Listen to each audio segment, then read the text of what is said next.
Good day mga ka-farm lahat. And so another day, another property for sale po tayo ngayon. So meron po tayo nyo available ngayon na 1 hectare farm lot. So bali 1.2 hectare po ito na ang location is Tagkawen, Quezon.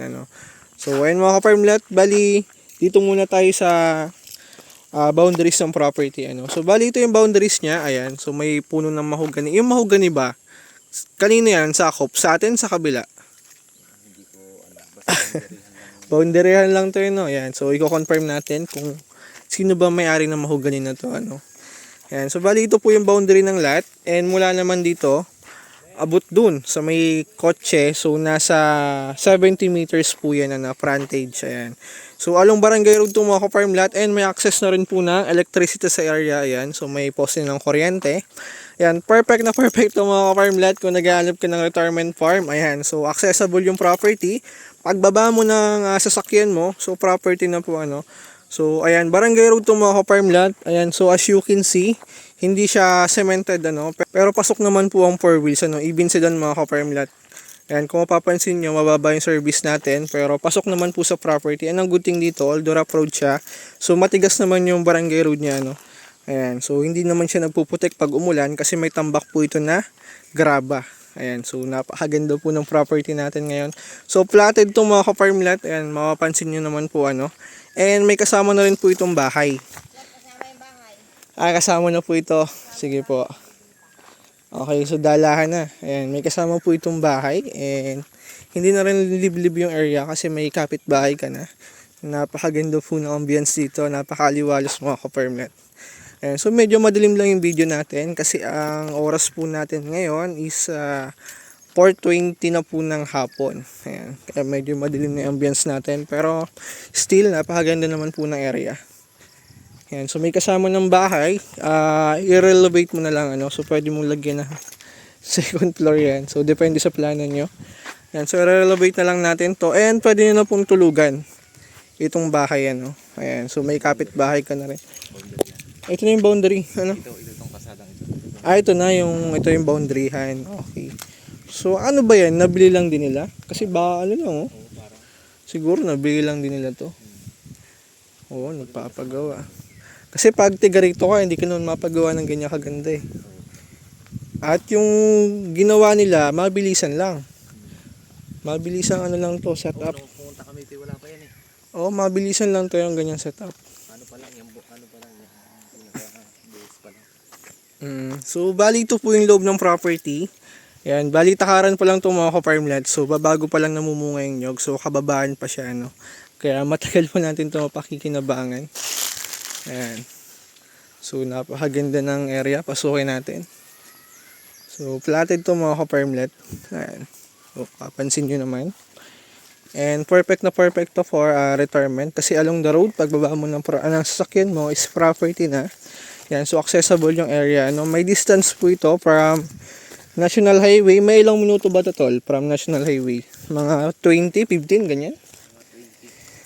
20 minutes from National Highway. Ayan, so meron na po diyang McDo and Jollibee. Ayan, so isa po yung sign na progressive na talaga ang bayan ng Tagkawen, Quezon. So dalawang 7-Eleven. Ayan. So ito yung loob niya. Ayan, sa gilid naman, may mga tanim siya na babago pa lang tumatayo na nyog. Ayan, sa nyog nito, wala tayong estimated na bilang, pero yung gantong distance ng nyog mga ka-farm lot, possible nito, umabot to ng 250 to 300 kapuno ng nyog. Possible mga 300 kapuno po ito ng nyog kasi ito is 1.2 hectare. Ayan, so napakalawak ng area natin. Yan, platted. Yan, perfect to for retirement. So, accessible po ito kahit all this na kasi nga, platted naman yung area natin. Walang mataas na part. Ayan. So, mag-enjoy ka dito mga ka-farm lot. And ang good thing dyan, so dahil nga may nyog, yan, secure ng retirement mo. And meron kang property, so meron nag-generate ng income mga ka-farm lot. Ayan. So tamang-tama to for retirement kasi yung nyug natin is babago pa lang namumunga So takaran pa. Ayan. Aside sa puno ng nyug, ang tanim lang niya ito kalamansi. Ayan, so may mga tanim po siya na kalamansi. So, yung mga boundaries ng nyug mga ka-farmlet, pwede natin yung taniman ng grafted, ng lansones, kakao, rambutan. So, marami tayong pwede gawin sa property. And pwede rin tayo mag-alaga ng livestock, na baka, kambing, baboy, pwede rin, So, pwede rin chicken mga ka-farmlet. So, pwede dito sa area. Kasi platted po ito. Ayan. Abot saan nga ito tol? Ilog pa, di ba? Mahaba pa. Makarating ba natin yun? Isa, siguro. Sige nga tol. 1.2 ba nakalagay? 5 title? 1.2 hectare. Ayan. So ito po yung ito po yung karatig na lot na. Ang left side niya. So yung may mababa na puno ng nyog. So yun yung sakop ng property natin. Ayan. Maganda. Panalo din to mga ka-farmlet kung naghahanap ka ng farm. Ayan, for retirement. So, recommended ko rin to. Kasi accessible yung area natin. And may source to po ng electricity. May kapitbahay ka na rin. So, sa waters, deep well po yung recommended ko mga ka-farmlet.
Good news mga ka-farmlet. Ayan, so nearby Pass Road lang po pala itong property natin. Kaya aside sa retirement, so good as investment na rin po ito para sa family nyo. Ito na po yung bypass road mga ka-farmlet na near dun sa property. So almost siguro parang 100 meters lang to dun no?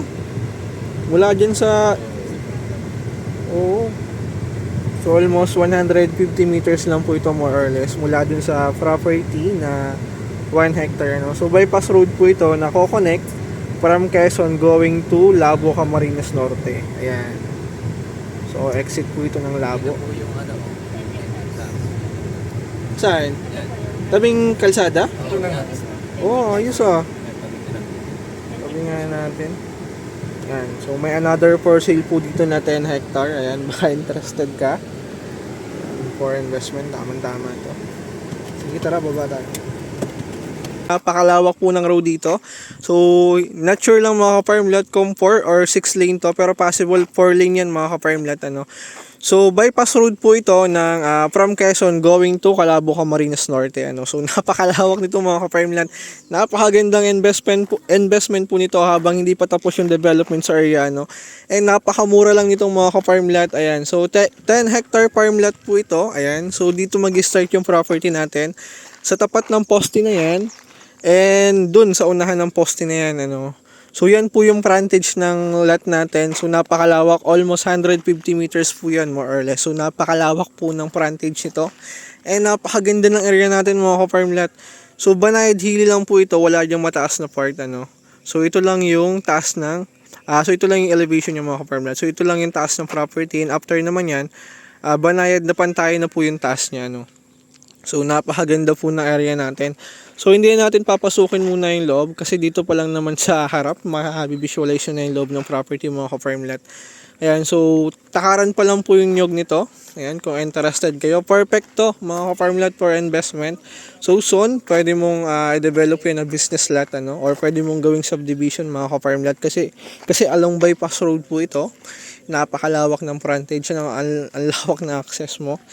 And aside yan, may barangay road po sa likod nito. Pero, hindi siya karating nitong lot.